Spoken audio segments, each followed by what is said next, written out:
Yemen से एक औरत चल के मदीना मुनव्वरा आती है रसूल अकरम सल्लल्लाहु अलैहि वसल्लम से मुलाकात करने के लिए, और आपकी रिहलत हो चुकी है। सैयदना अबू बकर सिद्दीक का जमाना भी गुजर चुका है, हजरत उमर फारूक रज़ी अल्लाह तआला का ज़माने खिलाफत है रज़ी अल्लाह तआला अन्हुमा।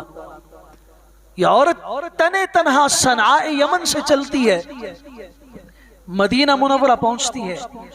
मैंने रसूलुल्लाह सल्लल्लाहु अलैहि वसल्लम से मिलना है, मगर वो तो दुनिया से तशरीफ ले गए हैं, उनके बाद खलीफा अव्वल भी चले गए हैं, अब तो हजरत उमर हैं।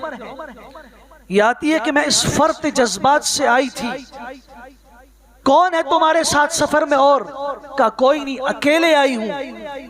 इतने लंबे सफर में कोई साथ नहीं था, रास्ते में खतरा नहीं पेश आया, कई बस्तियों से गुजर हुआ, कई इलाकों से कई इंसानों ने देखा।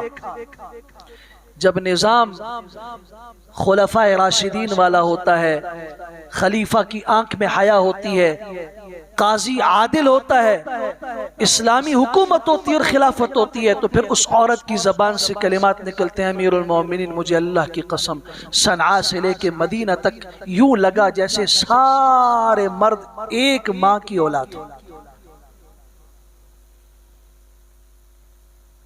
मैंने किसी मर्द की निगाह अपनी तरफ उठते हुए नहीं देखी।